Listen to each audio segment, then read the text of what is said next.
మంత్రులతో పని చేయించుకునేటోళ్లను గెలిపించుకోండి, కాళ్ళల్లో కట్టెలు పెట్టేటోళ్ళని గెలిపిస్తే ఊరి అభివృద్ధి ఆగదు అంటూ రేవంత్ రెడ్డి చెప్తా ఉన్నారు. నేను ఒకటే అడుగుతున్నాను, రేవంత్ రెడ్డి నీ గుండె మీద చేసుకొని చెప్పండి, గుండె మీద చేసుకొని చెప్పండి, మంత్రులు కనీసం ఎమ్మెల్యేలు పోతే అపాయింట్మెంట్ ఇయ్యలేనటువంటి పరిస్థితిలో ఉన్నారు.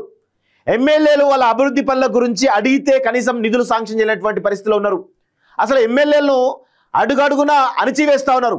ఎవరో కాదు, మీ సొంత జిల్లా మహబూబ్నగర్ జిల్లాలోనే అనిరుద్ రెడ్డి బాహటంగా చెప్పడం జరిగింది కదా. శ్రీనివాసరెడ్డి ఎవరైతే ఉన్నారో మహబూబ్నగర్ ఎమ్మెల్యే బాహటంగా చెప్తా ఉన్నారు కదా. అసలు ఆ ఎమ్మెల్యేలకే మంత్రులు సహకరించడం లేదంటే ఇక సర్పంచ్కి ఏం సహకరిస్తారు నాకు అర్థం కాదు. సర్పంచ్ దేకే పరిస్థితి ఉంటుందా? మళ్ళీ మీరేమంటున్నారు, మంత్రులతో పని చేయించుకునేటోళ్ళను గెలిపించండి అంట. అసలు మంత్రులు ఎవరైనా పని చేస్తాడా? ఎవడు పని చేస్తాడు? ఏ మంత్రి పని చేస్తాడు చెప్పండి? పోచం ఎవరు ఆయనే పొంగులేటి శ్రీనివాసరెడ్డి ఏమో రెవెన్యూ శాఖలో ఎక్కడ ఏ భూమి ఖాళీగా ఉంది, కేసీఆర్ ఏ భూమి ఎక్కడ మిగిల్చిండు, ఎక్కడెక్కడ ఏమేమి కబ్జాలు చేయాలనే దాంట్లో ఆయన బిజీగా తిరుగుతున్నాడు. ఇక డిప్యూటీ సీఎం ఎవరైనా మల్లు భట్టి విక్రమార్క ఏం చేస్తా ఉన్నాడు? ఏ కాంట్రాక్ట్లో ఎంత కమిషన్ వస్తుంది, ఏ బిల్లు శాంక్షన్ చేస్తే 5% వస్తుందా 10% వస్తుందా కమిషన్ తీసుకున్న బిజీలో ఆయన ఉన్నాడు. ఇక తుమ్మల నాగేశ్వరరావు గురించి ఇక ఆయన ఎంత పెద్ద ఎత్తున రైతులు కల్లాల పొంటి ఎంత ఇబ్బందులు పడ్డానికి సంబంధం లేదు. ఆయన పని అన్నట్టుగా ఆయన కమ్మ రాజ్యాధికారం కావాలి, కమ్మ ఆధిపత్యం కావాలి, ఆ దిశలో ఆయన ఖమ్మంని సేఫ్ జోన్లో ఉంచే ప్రయత్నం చేస్తూ ఉన్నాడు. మీరేమో ప్రచార ఆర్భాటాలు కావాలి, అన్ని మీడియా మేనేజ్మెంట్లు కావాలి, ప్రాక్టీస్ మ్యాచ్లు ఫుట్బాల్ ప్రాక్టీస్ మ్యాచ్లు కావాలి, మెస్సీ తోటి ఆడాలి, ప్రపంచం ఆయనను చూడాలి, దానికోసం 100 కోట్ల రూపాయలు ఖర్చు పెట్టాలని చెప్పేసి రేవంత్ రెడ్డి చూస్తూ ఉన్నాడు.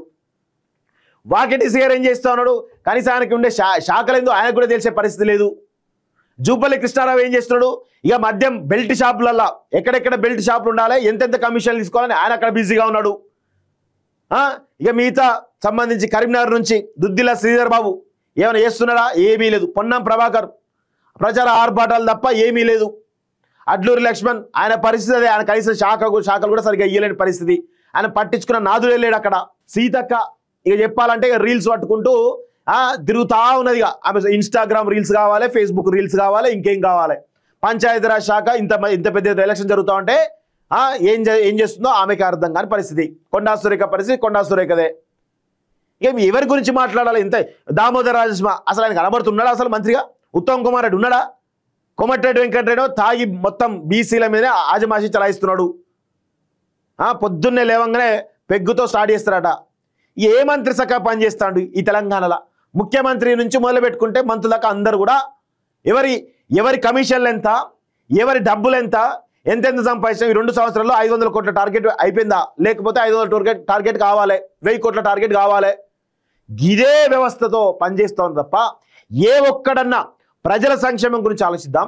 ప్రజలు ఇబ్బందుల్లో ఉన్నారు, రైతులు ఇబ్బందుల్లో ఉన్నారు, ఇక్కడ ఉన్నటువంటి దళితులు ఇబ్బందుల్లో ఉన్నారు, యువతంతా కూడా నిరుద్యోగంలో మగ్గిపోతూ ఉన్నారు, వాళ్ళ కోసం మనం ఏమైనా పాలసీ తీసుకొద్దాం అనేటువంటి సోయి ఎవరికన్నా ఒకరికన్నా ఉందా? ఎవరికి లేదు. ప్రజల కోణం ప్రతి ఒక్కడు వాళ్ళ జేబులు నింపుకోవడానికి, వాళ్ళ ఖజానాలు నింపుకోవడానికి, వాళ్ళ బినామీల ఆస్తులు పెంచుకోవడానికి తప్ప దేనికైనా పనిచేస్తున్నారా? రేవంత్ రెడ్డి గారు ఒకసారి ఆలోచించండి. మీ నుంచి మొదలు పెట్టుకుంటే ప్రతి ఒక్కడు కూడా అదే పరిస్థితి కనబడతా ఉంది. వీళ్ళట ఈ మంత్రులతోట పని చేయించుకోవాలట. అసలు ఎమ్మెల్యేలే దేకే పరిస్థితి లేదు. మంత్రి కొండా సురేఖ చెప్పింది కదా, నేను పలుమార్లు రేవంత్ రెడ్డి దగ్గర పోతే అర్జీలు పెట్టుకుంటే కనీసం నాకు ఒక ఫైల్ కూడా ముందు కదలియాలని చెప్పేసి ఆమెనే చెప్తా ఉంది కదా. మంత్రికే అధిగతి లేదు, ఎమ్మెల్యేలు మంత్రులకు పట్టించుకో పరిస్థితి లేదు. ఇక మీరు వాళ్ళని మంత్రులు పట్టించుకో పరిస్థితి లేదు. మీరే అంటున్నారు మంత్రులతో పని చేయించుకుంటాను గెలిపించుకోండి అని చెప్పేసి మీరు మాట్లాడుతూ ఉంటే ఎంత దుర్మార్గంగా ఉందో చూడండి ఒకసారి.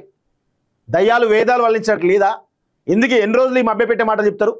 కేసీఆర్ మించిన పిట్టల ద్వారా మీరు తయారవుతున్నారు. రేవంత్ రెడ్డి కేసీఆర్ను మించిన పిట్టల ద్వారా తయారవుతున్నారు. మీరు ప్రజల కోసం ఏదో మంచి చేస్తారనుకున్నాం కానీ ప్రజలను ముంచుతారని మాత్రం ఎక్స్పెక్ట్ చేయలేదు. కాళ్ళల్లో కట్టెలు పెట్టేటోళ్ళం గెలిపిస్తే ఊరి అభివృద్ధి జరగదట.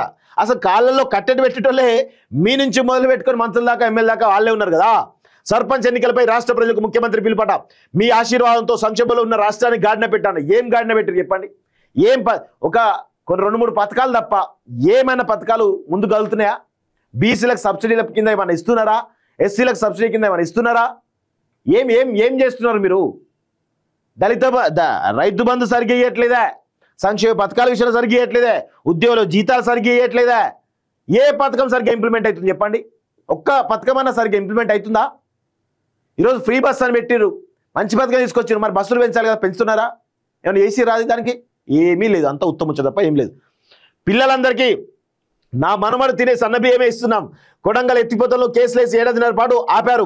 20 లక్షల పరిహారం ఇస్తే 96% మంది భూములు ఇచ్చారు. దగ్గరుండి ప్రాజెక్టు పూర్తి చేసుకున్న బాధ్యత యువతదే. మక్తల్ ప్రజాపాలన విజయోత్సవ సభలో రేవంత్ రెడ్డి మేడారం పనుల్లో ఆదివాసీ సాంప్రదాయాలకు పెద్దపీట. ఇంజనీర్లు ప్రత్యక్షంగా పర్యవేక్షించాలి సమీక్షలో సీఎం. ఎర్త్ సైన్స్ యూనివర్సిటీని నేడు ప్రారంభించిన రేవంత్ రెడ్డి అంటూ చూస్తా ఉన్నాం. సో ఇక్కడ చూడండి, దగ్గరుండి ప్రాజెక్టు పూర్తి చేసుకున్న బాధ్యత యువతదే అట. ఏంది మీ కొడంగల్ నీ సొంత కాన్సెన్స్ కాబట్టి నడిచింది, వేరే కాన్సెన్స్ లో చేపియండి చూద్దాం, అట్లా చేపిస్తారా? ఎందుకు ఇవన్నీ పనికిమాలిన ముచ్చట్లన్నీ? ప్రజలను ఇంకెన్ని రోజులు మభ్యపెడతారు నాకు అర్థం కాదు. పాలకులుగా ఉన్నప్పుడు బాధ్యతగా వ్యవహరించాలి, కానీ ప్రచార ఆర్భాటాల కోసము ఇంకా దేనికోసమో వ్యవహరిస్తామంటే కుదరదు కదా. ఇది ప్రజాస్వామ్య వ్యవస్థ కదా. బంద్ చేయండి, ఈ ముచ్చట్లే బంద్ చేయండి దయచేసి.